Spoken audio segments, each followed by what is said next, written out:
ఓం నమ శివాయ. Hello friends, welcome to our Sonia and family channel. ఈరోజు మనం 63 మంది నాయనార్లో మరొక శివ భక్తుడైనటువంటి ఒక గొప్ప వ్యక్తి గురించిన చరిత్రని తెలుసుకునే చిన్న ప్రయత్నాన్ని చేద్దాము. ఇలయన్కుడిమార్ నాయనార్ ఎన్నో జన్మల పుణ్యం చేసుకుంటేనే కానీ మానవ జన్మ లభించదు. ఆ లభించిన నరజన్మ మహోత్కృష్ట దశను చేరుకోవాలంటే భగవంతుని అండ కావాల్సిందే. శివునాజ్ఞ లేనిదే చీమైనా కుట్టదన్న సామెత.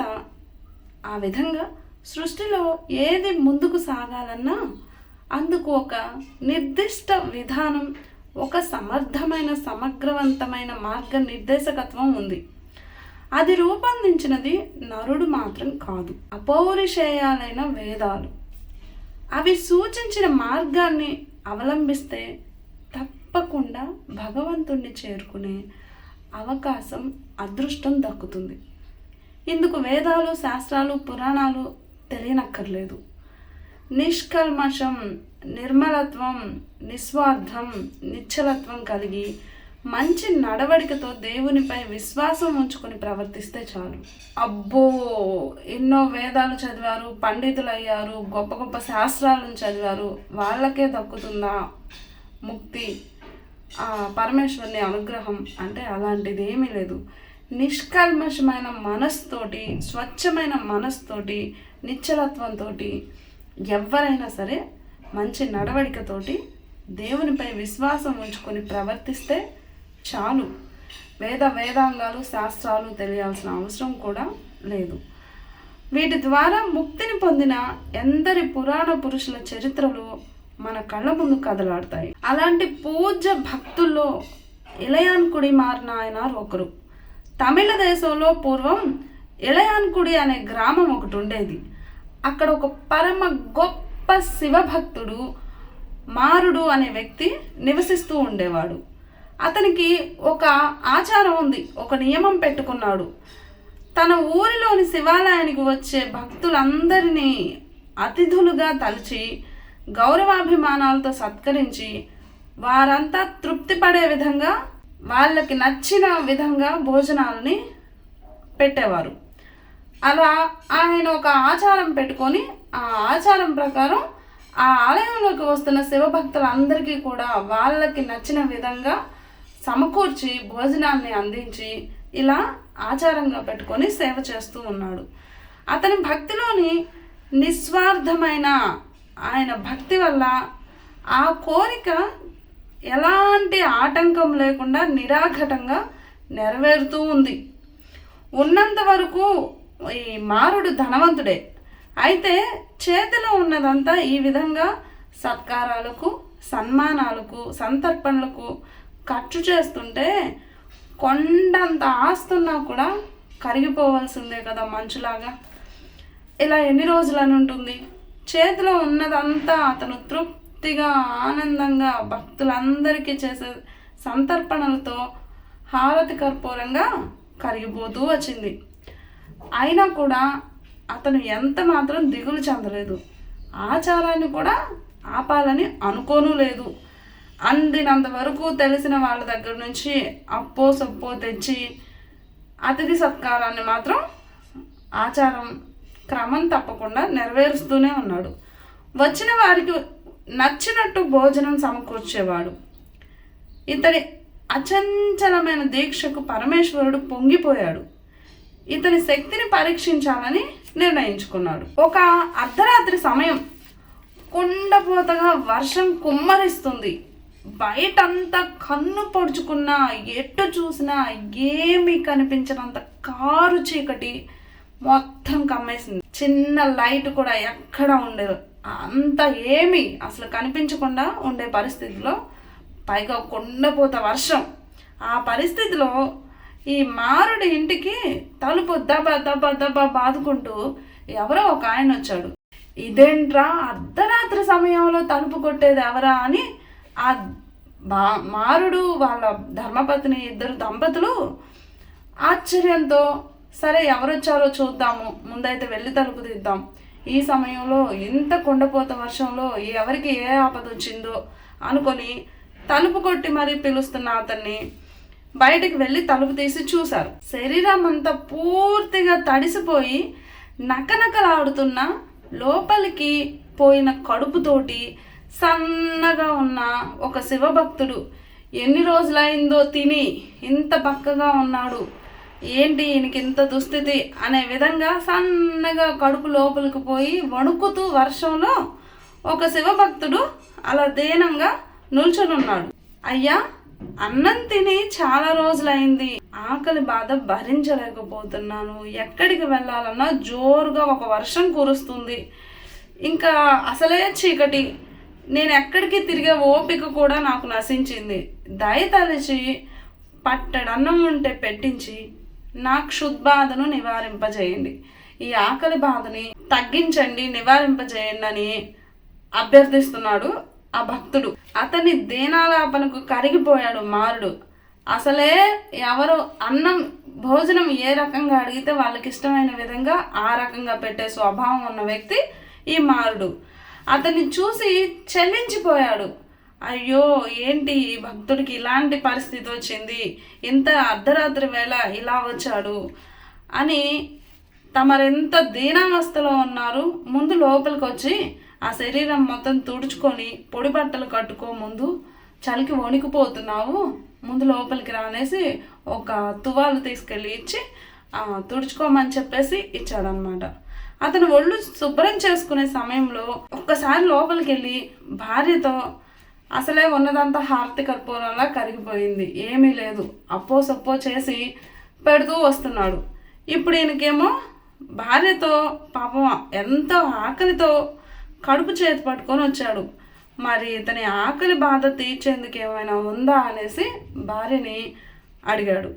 అందుకు ఆ ఇల్లాలు, స్వామి, మన దౌర్భాగ్యమో అతని దురదృష్టమో తెలియదు కానీ ఇంట్లో ఒక్క బియ్యపు గింజ అయినా లేదు, పోనీ బయటకు వెళ్ళి ఎక్కడన్నా తీసుకువద్దామన్నా చేతిలో చిల్లర పైసా కూడా లేదు. ఇలాంటి నికృష్ట స్థితిలో పాపం ఈ అతిథి మన ఇంటికి ఆహారం కోసం వచ్చాడు, ఏం చెయ్యాలో తోచడం లేదు అంది. అంతలోనే ఏదో గుర్తుకు వచ్చినట్టుగా, ఒక్క నిమిషం ఆగండి, ఉదయం మీరు మన పొలంలో వడ్ల గింజలను విత్తారు కదా, అవి ఇప్పుడు కురుస్తున్న వర్షానికి పైకి తేలాడుతూ ఉంటాయి, ఎలాగైనా సరే మీరు ఆ పొలం వెళ్ళి ఆ గింజల్ని ఏరి తెస్తే వాటితో బియ్యం చేసి అన్నం వండుతాను అని సలహా ఇచ్చింది ఆ మహా ఇల్లాలు. కుండపోత వర్షం, విపరీతమైన కారు చీకటి, ఆ చీకట్లో పొలం దగ్గరికి వెళ్ళి నాటిన విత్తనాలు ఆ వర్షానికి తేలుతూ ఉంటాయేమో, వాటిని తీసుకొని వస్తే ఆ వడ్లని బియ్యం చేసి వండి ఆయనకు పెడతానని సలహా ఇచ్చింది. ఆవిడ ఎంత గొప్ప మహా శివభక్తురాలో ధర్మపత్ని అయితే ఆవిడ ఆ సలహా ఇవ్వగలుగుతుంది, అది కూడా అర్ధరాత్రి సమయంలో. దాంతో ఆకలి తీరుతుంది అతిథిది అని సలహా ఇచ్చింది. కురుస్తున్న జోరు వర్షంలోనే మారుడు చిమ్మ చీకటిలోనే ఒక గుడ్డి దీపాన్ని ఒకదాన్ని ఆసరా చేసుకొని చకా చకా చకా పొలం వైపు పరుగులు తీశాడు. కన్ను పొడుచుకున్నా ఏదీ కనిపించడం లేదు. అలాగే కష్టపడి నీటిలో తేలి ఆడుతున్న వడ్ల గింజలను ఇంటి నుంచి తెచ్చుకున్న బుట్టలో వేసి అంతే వేగంతో ఇంటికి తిరిగి వెళ్ళాడు. అప్పటి వరకు అతని ఇల్లాలు భర్త రాక కోసం తలుపు దగ్గరే ఎదురు చూస్తూ నిల్చొని ఉంది. ఒక పక్క వచ్చిన భక్తుడికి విపరీతమైన ఆకలి, ఇప్పుడు ఆ వడ్లు దంచాలి, వాటిని మళ్ళీ అన్నం వండాలి, ఆయనకి పెట్టాలి. ఆ చీకట్లో ఎన్ని తంటాలు వచ్చి పడ్డాయో. అతని ఇల్లాలు భర్త రాక కోసం ఎదురు చూస్తూ నుంచుంది. ఈలోగా వచ్చిన అతది ఆకలి బాధకు తట్టుకోలేక సొమ్మసిల్లి ఆ పొడి బట్టలు కట్టుకున్నాడు. కాసేపు అలా ప్రశాంతంగా విశ్రాంతి తీసుకుంటూ ఉన్నాడు. భర్త చేతిలో నుంచి తటాలు నా బొట్ట అందుకొని వంటింట్లోకి పరుగు పరుగున వెళ్ళి మారుడి భార్య నేర్పుగా ఏదో ఒక విధంగా మొత్తానికి ఎంతో సహనంతో ఆ వడ్లను దంచి బియ్యంగా మార్చి అన్నం వండేందుకు పొయ్యి దగ్గరికి వెళ్ళింది. సరే, ఇంత చేసి పొలం వెళ్ళి వడ్లు తెచ్చి వాటిని బియ్యంగా మార్చి వండుదామని ఈవిడ పొయ్యి దగ్గరికి వెళ్ళేసరికి ఆ వర్షానికి అక్కడ ఒక కట్టె పుల్ల కూడా లేదు. ఇప్పుడు మళ్ళీ ఒక సమస్య వచ్చి పడింది. ఇప్పుడు కట్టె పుల్లలు కావాలి వంట చేయడానికి. మళ్ళీ భర్త దగ్గరకు వచ్చి ఆమెకి ఏమీ తెలియక ఏమీ పాలుపోక ఏమిటి ఈ విషమ పరిస్థితి అనుకుంటూ భర్తకి విషయాన్ని చెప్పింది. భర్త ఇంకా ఆలోచించి ఇంటికున్న ఒక దూలాన్ని పెరికి భార్య చేతికి అందించి, ఈ పూటకు దీంతో సరిపెట్టు, ముందు అతిథికి కడుపు నిండడం ముఖ్యం అన్నాడు. స్వామి, నా అలవాటుకు భంగం రానీకు అని మనసులో భగవంతుడిని ప్రార్థించుకొని, ఇప్పటి వరకు నీ అనుగ్రహం వల్ల ఏనాడు నా విధి నిర్వహణకు ఆటంకం రాలేదు. చేతిలో పైకం లేకపోయినా సంతర్పణ ఎప్పుడూ ఆగలేదు. దయయుంచి భక్తుని తృప్తి కలిగించేలా నన్ను అనుగ్రహించు అని వేడుకున్నాడు. మొత్తానికి వంట పూర్తయింది. అయితే అందులో వేసుకునేందుకు పదార్థాలు ఏమీ లేవు. ఇప్పుడు ఇంకొక చిక్కు వచ్చి పడింది. సరే, వడ్ల గింజలు తెచ్చారు. ఆ సహనవతి, ఆ ధర్మపత్ని వాటిని బియ్యంగా మార్చి వండుదామని పొయ్యి దగ్గరికి వెళ్ళేసరికి కట్టె పుల్లలు లేవు. సరే, భర్తతో చెప్తే ఇంటికున్న ఒక దూలాన్ని తీసి కట్టెగా మార్చి అది ఇచ్చి దాంతో సరిపెట్టమన్నా. అలా అని వెళ్తే వండిన తర్వాత ఇప్పుడు అందులో తినడానికి మళ్ళీ ఏదైనా కావాలి కదా. పొత్తన్నం అయితే తినలేరు కదా. ఇప్పుడు అందులో తినడానికి ఏం కూర ఉంది అంటూ భార్య భర్తకి విన్నవించుకుంది. దిగులు చెందకు, పెరట్లో అప్పుడప్పుడు ఎదుగుతున్న ఆకుకూర చెట్టును పీకి భార్య చేతిలో పెట్టాడు. దాంతో సంతోషపడ్డ మారుడి భార్య ఆకుకూరలతో పప్పు వండి అతిథిని భోజనానికి ఆహ్వానించి రండి అని భర్తతో చెప్పింది. భర్త ఇప్పటికే చాలా ఆలస్యం అయిపోయింది, అర్ధరాత్రి అయిపోయింది, పాపం ఆకలితో వచ్చాడు అని ఆదుర్తాగా గబగబారు గదిలోకి వెళ్ళి భక్తుని వద్దకు వెళ్ళి నీరసంగా పడుకొని ఉన్న అతిథిని చూసి, అయ్యా, బాగా పొద్దుపోయి ఇంత ఆలస్యానికి క్షమించండి. ఆకలితో వేగిపోతున్న తమరు నేనిచ్చే అసమగ్రమైన ఆహారంతో సరిపెట్టుకొని ఆకలి తీర్చుకొని మమ్మల్ని కృతార్థుని చేయండి అని దోసిలోకి నమస్కరిస్తూ ఆహ్వానించాడు. అంతే, ఆ పడుకున్న బక్కగా ఉన్న భక్తుని శరీరం నుంచి ఒక కాంతి పుంజం బయటకు వచ్చింది. ఒక్కసారిగా కోటి సూర్యులు అక్కడ ఉదయిస్తే ఎంత కాంతి వస్తుందో అంత కాంతి ఉద్భవించింది. కళ్ళు మిరిమెట్లు గొలిపాయి.